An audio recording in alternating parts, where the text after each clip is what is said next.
Tədbirdə iştirak edən şəhər ziyalıları Cihanbaxş Cavadzadənin həyat və yaradıcılığı yolundan söhbət açdılar. Onun Azərbaycanda elm və ədəbiyyat sahəsinə verdiyi töhfələr və çoxşaxəli yaradıcılığı barədə danışdılar. Cihanbaxş 1902-ci ildə Gəncədə Çəkməçi ailəsində anadan olub. 7 yaşından ruhani təhsil alıb. 1933-43-cü illərdə Bakıda Baş Mətbuat İdarəsində redaktor, sonra Azərnəşirdə tərcüməçi redaktor.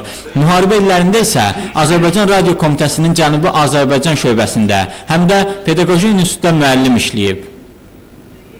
Mənə desələr ki, Cihanbaxş kimdir?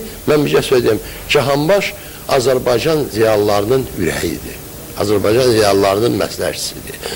Azərbaycan ziyalılarının yol göstərənidir. İkinci bir tərəfdənsə doğma torpağının oğludur.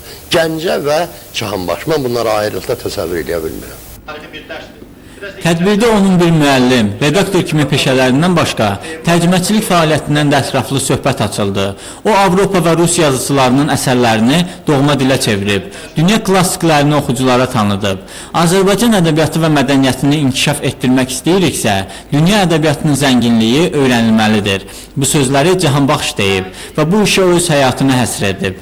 Vüsal Məmmədov, İlqar Ağayev, Vaqif İbrahim Xəlil, Xəbər Plus.